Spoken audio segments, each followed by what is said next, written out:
What's up, guys? On today's episode, part 2 of my undercoating testing. This is all the stuff that you guys wanted me to test. I went out and bought it, and we'll see how it stacks up.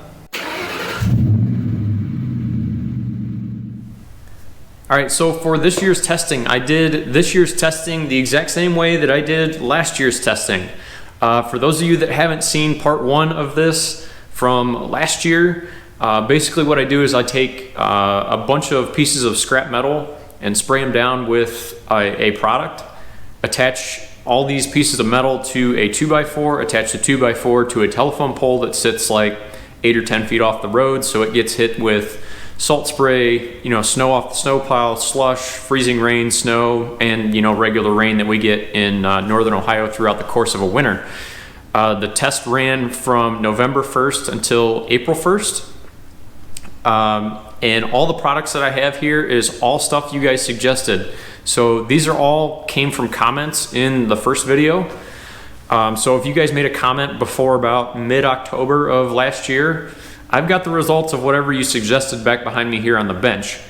Now, because I went through and I tested so many different products this year, first of which I had to run 2 separate telephone poles because literally the piece of wood was like 6 or 8 feet long on one of these telephone poles, and it was just getting ridiculous, so I had to separate it into a second telephone pole. I ran a separate control on that telephone pole, so the results are consistent. Second thing I want to mention real quick is I'm going to go rather fast through this video and some of these results because, like I just told you, I have a bunch of different stuff that I'm going to go over. And I know you guys don't want to watch an hour-long video on undercoating. I don't want to edit an hour-long video on undercoating, and I'm really not interested in uploading a 4K file up into YouTube. That's going to take multiple hours. So in the interest of time, I'm going to go rather quick. One other thing I wanted to address from last year was I had a bunch of people wanting me to do testing on, rusty metal or lightly rusted metal. So let me give you an example. So let's say, for instance, I take this piece of rusty metal and I spray it with a product, okay? At the end of the winter, if it works 100% perfect, it's still gonna look like this.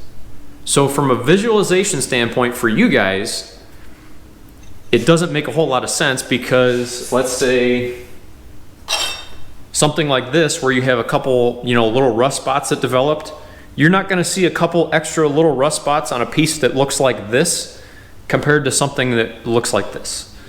I'm also here to tell you that they use bare metal in all their testing in the undercoating industry for this reason.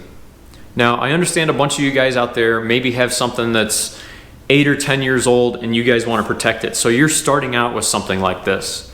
Now, I'm here to tell you, if you take a product that works that I'm going to show you and you spray that surface of that rusty metal with it, if that product stays on the surface and you have a barrier between the oxygen in the air and the bare metal, it will not rust. Now, where people kind of fall into a trap is what they do is they'll put paint or rubberized undercoating over something like this. Well, paint doesn't repel water, so any moisture that's on the surface then just gets sealed in. If you use a product that is like, let's say, lanolin based or cosmoline or even mineral oil based, it will repel water. So any water that's on the surface will be repelled, it'll be replaced by the coating you're putting down, and the metal will be protected. So I understand some of you guys may not say that this is like real world testing because it may not correlate with your 8 or 10-year-old car, but I'm just here to tell you there's a method to my madness, and I have a reason for doing things the way that I did them. All right, guys, one other thing before we dive into this and really get started. Because some of this testing took place on 2 different years, what I wanted to do was I wanted to get some consistency between the 2 tests. So what I wanted to do is I wanted to retest some of the products that I tested last year just to kind of get a baseline and see how this winter, because this winter was so mild, am I going to get the same results this year as I did last year? So with that in mind, this is fluid film this year. Obviously it's pretty much the same as what it was last year. No real changes. This is the CRC from this year. Same deal. Hit it with a pressure washer, doesn't really come off. And same as last year, this is the Krown. So my testing going forward should be fairly consistent, because if you look back from the footage that I got last year, the results I got here are very, very similar.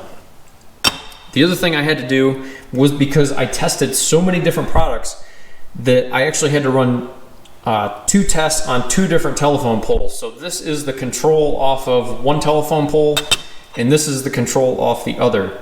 So as you guys can see, they're very, very, very similar. But yeah, I'm trying to eliminate as many variables with this as possible. But with that, let's dive right in and see how some of this stuff did. All right, so this one off here to the left is going to stay the whole time, just like I did last year. This is going to be the control. This one is bare metal, uncoated, attached to the telephone pole. So the first one we're going to go over is going to be regular Corrosion X. Yeah, don't use it. Not for automotive undercoating.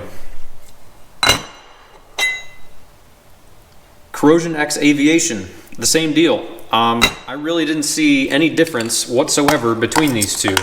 Like if I spray some here on the bench, other than they're even the same color. So I don't understand what the difference is between these two. I'm sure there's something on like a chemical level, but as far as I can tell, it's the same crap with 2 different labels on it. With that being said, the only one that I would even consider using would be Corrosion X HD. As you guys can see, it did come off underneath the pressure washer. That little bit of rust that you see on there is just from the water from the pressure washer. There was no rust on this piece. But yeah, it works well, stays wet.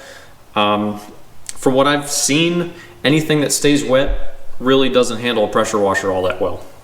All right, the next one up is going to be PB Blaster. PB Blaster did a pretty good job of protecting the bare metal, as you guys can see.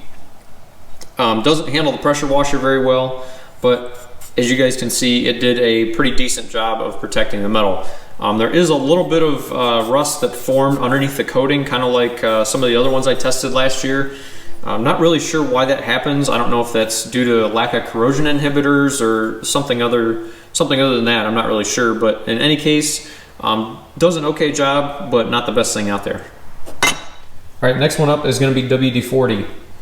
WD-40 did a pretty decent job of protecting the bare metal. Those couple little dots you see on the face there, that's actually just from the water of the pressure washer when I washed the coating off. But as you guys can see, it doesn't handle the pressure washer very well. It rinses right off, but does a pretty good job of protecting the bare metal. Stays wet and seems to do what it's supposed to do.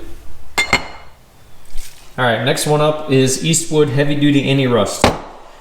This stuff is just Cosmoline. Nothing really special about it. It works just the same as the CRC and the AMSoil and the RP 342 I tested last year. It's just Cosmoline. Behaves the exact same way. It doesn't rinse off under the pressure washer. It goes on extremely thin and dries to like a waxy, kind of slightly tacky coating. All right, next one up is going to be Woolwax. The Woolwax, as you guys can see, did a very good job of protecting the bare metal. Goes on very thick. It's much thicker than fluid film. It's also lanolin base, just like fluid film is. Doesn't smell. Really does a really good job, just like most of the lanolin stuff that I've tested. There is one downside though, because it is so thick. I don't know that it's going to creep as well as fluid film or something that's thinner. But as far as resisting wash off, it does a very good job. All right, so the next one up is going to be T9 Boeshield. This stuff, kind of like the other aviation products, really didn't do all that well. And I'm not sure if it has to do with the viscosity of the product, being that it's so thin, or kind of what the deal is. But a lot of these aviation coatings that you guys suggested really kind of performed all the same way. They really didn't do all that well. For example, like if you look at this coating, you can see it goes on super thin. It's almost like WD-40 in viscosity. It's very thin. So I don't know if that's playing into you know, how this stuff is getting washed off, but it seemed like a lot of the products that were thin like this really didn't do all that well.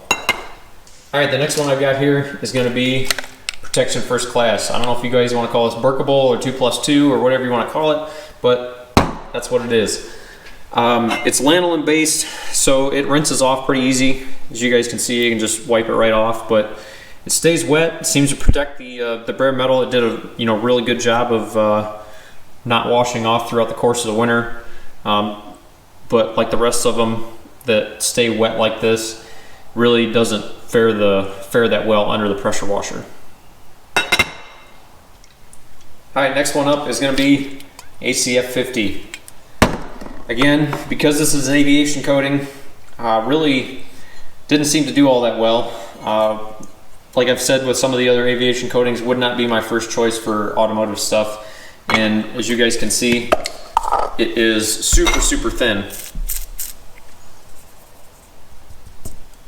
I think it's just simply just running right off whatever you apply it to, because it's so thin it just drips right off.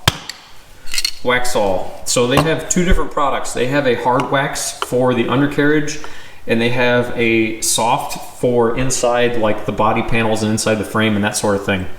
So starting out with the hard wax for the undercarriage, as you guys can see, it's kind of similar to the traditional, black rubberized undercoating.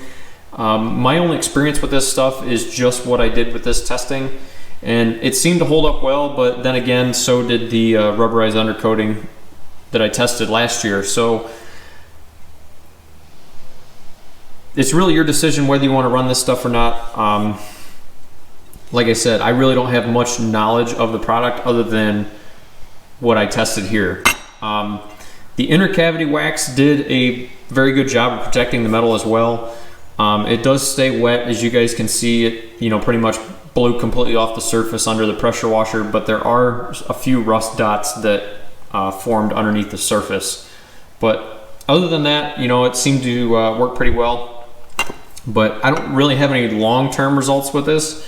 But if somebody in the comments knows more about this product, I'd love to hear about it, because I got the similar results to this as what I did last year with rubberized undercoating, and everybody knows that rubberized undercoating is pretty much garbage. So let me know what you guys think about this stuff, because as far as the hard wax, I really don't know too much about it. All right, so the next one up is going to be Krown with a C, not a K. This stuff has actually seemed like machinist oil, or something you'd use in like a machine shop to keep your tools from rusting. It's very thin, like WD-40, and I'm kind of honestly surprised it did as well as it did. I mean, it's literally the consistency and weight of WD-40. It says it's fortified with lanolin, whatever that means, but did an okay job, but it's so thin that I don't know that I would use it on my car. I can feel it in the comments section. I'm going to take some heat for this one. This is Rust Check. Now, this is the inner panel protectant. This isn't the underbody coating, but this is the only thing I could really get my hands on in the States. I don't have a dealer near me, and it was not easy to get, but this is all I could get. With that said, it didn't really protect a darn thing. I mean, you guys be the judge. I know they make a more traditional underbody coating. This is the inner panel protectant, but as you guys can see, it really didn't do a whole lot. And if you guys look at this stuff, I mean, it's super thin. So what ended up happening is when I applied this stuff to the metal and hung it vertically on the pole, it literally all ran off. So I'm pretty sure really nothing got protected, but I'm sure Rust Check's argument is, well, this stuff's designed to creep. Well, you know what, that's fine, but I really don't care if the product creeps from here to the moon. If it doesn't protect anything when it gets there, it's worthless. So in my mind, don't waste your money. All right, this next one was sent to me by a viewer. No Drip Rustproofing. Never heard of it, never seen it, but this is how it performs. Did a halfway decent job. There's a little bit of rust up here on the top. This little bit of rust here you see on the outside, that's actually just water from the pressure washer that, you know, evaporated and left some rust, but it's kind of messy, kind of runny. I'm not a huge fan just because it's so messy. It gets everywhere. As you can see, my fingers already are coated in it. But seems to do an okay job, you know, protecting the surface. All right, guys, so the next one I have here is New Hampshire oil spray. So I've got a bit of a story here, so sit tight for a minute. Now, New Hampshire oil spray actually saw my undercoating test from last year, and they reached out to me. And we discussed what actually went on with my testing, and the only conclusion that we could come to was possibly that gallon of product that I bought last year from Amazon might have been old. They say to use the product within a year of you receiving it, and I have no way of knowing how old that gallon that I bought off of Amazon actually was. So did that gallon that I bought sit on Amazon shelves for a year? So with that in mind, they sent me out a fresh gallon of the clear, and these are the results I got. It kind of did something similar to what I got last year, but not as bad. Again, I'm not really sure what's going on here, but it's definitely not as clean as some of the other ones out there. Now, this one over here is their revised formula. So when they contacted me back in late October, they said they had a new formula coming out, and I reached out to them and tried to get some of that formula. Now, because that product was so new at that point, the only version that I could get was black.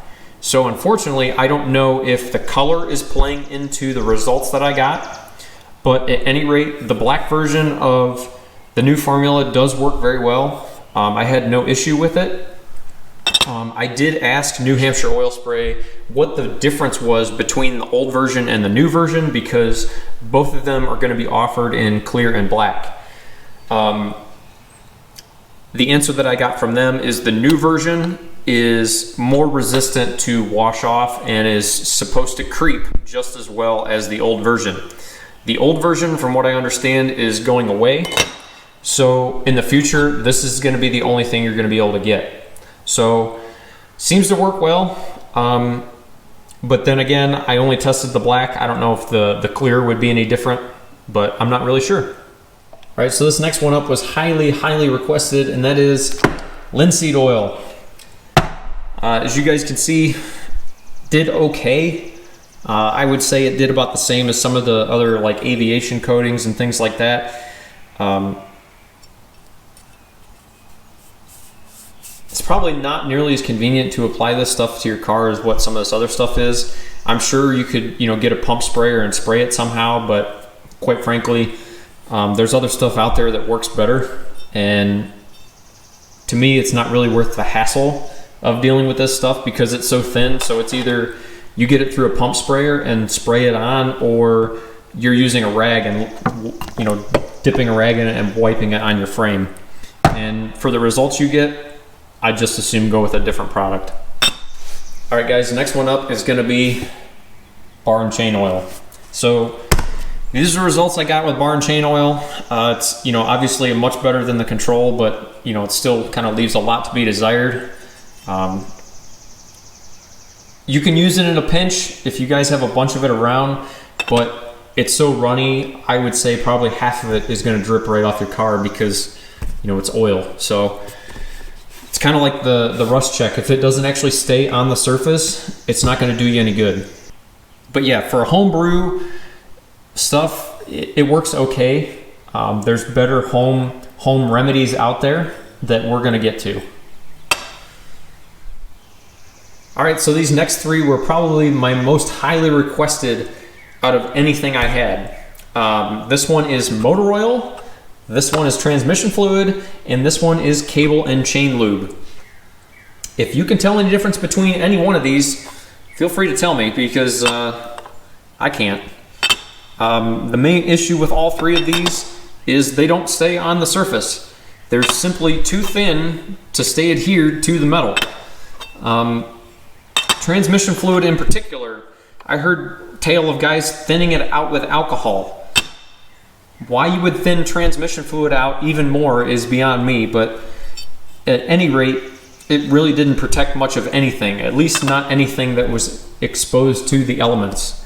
How it works on an inner panel or something like that, you may have slightly better results with it, but the reality of the situation is there's a lot better stuff out there, and for the most part, it's real easy to tell what works and what doesn't just by looking at the price point of some of these products.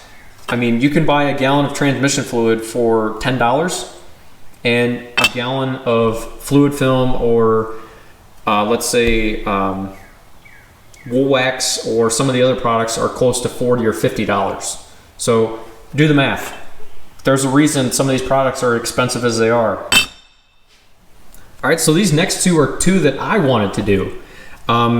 This one is home cooking oil, and this did about as good as linseed oil did. If you guys take a look at linseed oil, maybe even a little bit better, depending on what you guys think. But at any rate, cooking oil does an okay job. You're better off spending your money on cooking oil than you are motor oil, transmission fluid, or bar and chain oil, in my opinion. Finally, this one I had 0 requests for at all. I'm gonna give you guys a minute to try and see, you know, what you think it is. It's something you would find in most of your medicine cabinets, and really nobody suggested it. My dad uses this all the time on battery terminals to keep battery terminals from corroding. What it is, it's Vaseline. Yes, Vaseline out of your medicine cabinet. I simply just brushed it onto the bare metal. These little pieces of rust are from the pressure washer when I rinsed it off. It didn't hold up to the pressure washer, but you know what? It held up all winter, and that's more than what you could say for, you know, rust check. So yeah, the moral of this story is if you don't want to spend money on undercoating products, buy a 55-gallon drum of Vaseline. Tell your wife you're going out in the garage for a little bit and tell her not to ask any questions. But in all seriousness, the main issue with Vaseline as a car undercoating is trying to apply it. It's simply too thick to be able to spray it. So you're gonna have to come up with some way to thin it and thin it out to make this stuff go through a sprayer. Because I'm telling you right now, to take all the time to go through brushing this stuff on, it's going to take forever. And the other issue is you can't brush or paint. You can't brush the inside of a inner fender in a truck or inside the frame or inside the rockers or any of that stuff. So yes, it works for exposed areas, but it's kind of tedious to apply it. All right, guys, that's the results I got from this year. I know last year some of you guys wanted me to do like a ranking at the end, like what did worst and what did best sort of thing. But you guys saw the same results that I did. So I feel as though if you guys watch the video, you can come up with those results on your own. And if you want to rank them, put them down in the comments. What do you think did worst and what do you think did best? I'm going to kind of leave that up to you guys. The other thing I want to say real quick is I don't know that I'm going to be doing this again next year, because at this point I've tested over 30 different products. I've got good results with a bunch of them. I got a bunch of bad results with a bunch of different products. So at this point, you guys should be well educated as to what works, what doesn't, and what you should be using to kind of protect your car from, you know, rust. So with that in mind, I don't know that I'm going to be running this test again next year, just because at a certain point you're just beating a dead horse. I'm not really trying to turn my channel into like a undercoating channel per se, but you know, you guys seem interested in it, so I keep making videos on it. But I am going to be continuing my annual, you know, fluid film update on my own truck. For those of you who aren't aware, I spray my own truck with fluid film every year, my dad's truck with fluid film every year. I shoot an update video for you guys, and usually in the fall sometime, of how the, you know, product's performing and things like that. But yeah, let me know what you guys think down in the comments. Did I do a good job, bad job? Let me know. Either way, I'm sure I'll hear about it. As always, guys, if you guys like the video, hit like. If you want to see more content, go down and hit subscribe. Thanks for watching, guys.